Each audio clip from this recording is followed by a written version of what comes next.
Music can heal the wounds that medicine could never touch.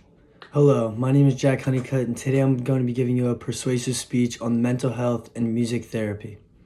Music has the ability to help others that struggle with mental barriers. Especially being college students, we know how things are stressful on an everyday basis, and this is something that I believe people could truly benefit from, whether it's only college students or anybody that understands it. Ever since this project has been assigned, I've done extensive research regarding mental health and how it relates to music. I also feel that some of my personal experiences throughout my life could help benefit some of the things that I'm going to talk about today. The problem is that mental health is not being taken as serious as it should be, and people aren't incorporating the proper coping mechanisms, such as music therapy, which I think could be incorporated a lot more beneficially. The solution would be incorporating music into people's everyday lives, and I think this would show positive impact and people moving forward. The music is not being used to improve mental health issues like it could be or possibly should be. The idea of mental health started in 1843 during the Civil War when they used to call it mental hygiene. It was just when people were in bad situations so they understand that they weren't doing it correctly. The idea became a problem in 1950. People with mental health problems were considered lunatics and defective, to which they were sent to asylums. So considering how late it was and the stigma that was held around it, people would never go and ask for help. It would just sit like on you. Following these horrible accusations, Mental Health Month was established. In 1963, Congress passed the Community Mental Health Centers Act, and in 2010, the government pushed for mental health to be an essential health benefit, meaning that it would apply for anyone that got health benefits from their jobs.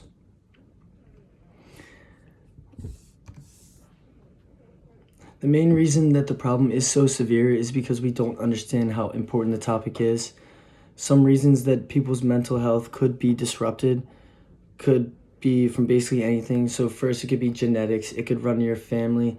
This could be something that you have no control over. Another one could be the atmosphere you're in.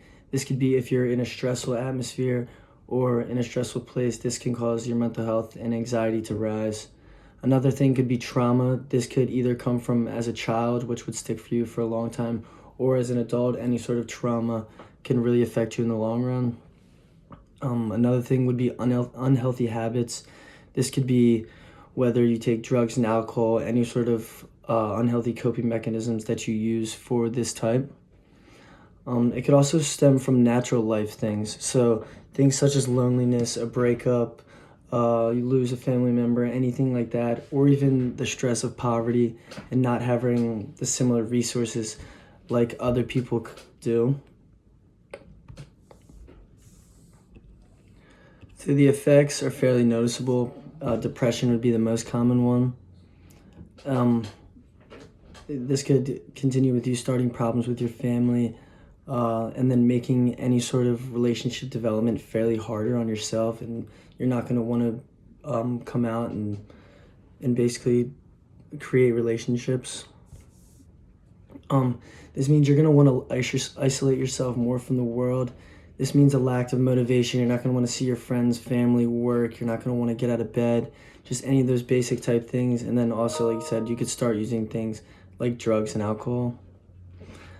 So basically, mental health is something that's extremely terrifying. And as long as people understand how to incorporate these proper coping mechanisms, then we have the ability to basically lighten the load on everyone and the people around us.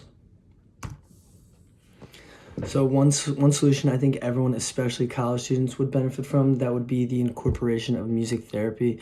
Me personally, music is one of my favorite things. I listen to it every day. I'm sure everyone listens to it in the car every day. So people then tend to go through similar crises, and this is what music is for. Music is very relative, and that people write about things that happen in their lives to show people that basically they're not alone. And this also creates a rehabilitation process basically for your mind. It slows your mind down and soothes it, and helps you think better. Another thing which I think is very important is that music provides sort of a sense of self-reflection. It gives you time to think about yourself, observe your thoughts, and create a better sense of what you understand is going on. And I think that's something that people really need to do because it helps you stay on track and not get lost and understand actually what's going on.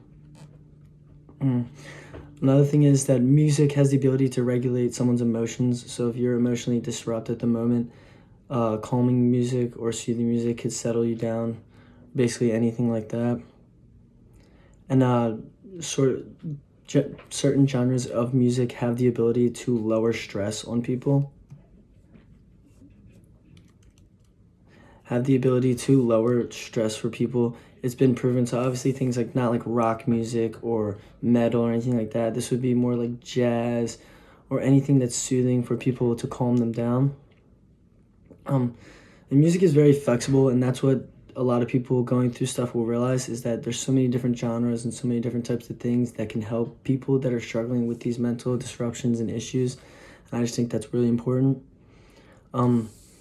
So it's been proven that music therapy is successful, and I have some quotes here from doctors that studies have been shown that music is more effective than prescription drugs in reducing anxiety levels before surgery. And this would only be in 30-minute level increments. So basically people would listen to 30 minutes of music and their anxiety levels would be less than if they were to take prescription drugs. So I think that's proven to be very beneficial. Another thing is researchers found that patients who listen to relaxing music while getting an IV recorded significantly less pain. And I think that's because they're basically distracted and focused on something that's more soothing and more suitable for them. This doctor also called it a miracle therapy instead of music therapy. Basically, that just the ability of sound has the ability to soothe people, and I just think that's very interesting. So now that I've talked on mental health, why and how it happens, and how music can help benefit this, and how music therapy can help show signs of improvement, it's safe to say that music therapy is very successful in the world of soothing people and calming anxiety. And it confirms the ability to help people that struggle with these mental issues. So next time you're feeling down, just remember to put a tune on because someone's always going to be around there for you.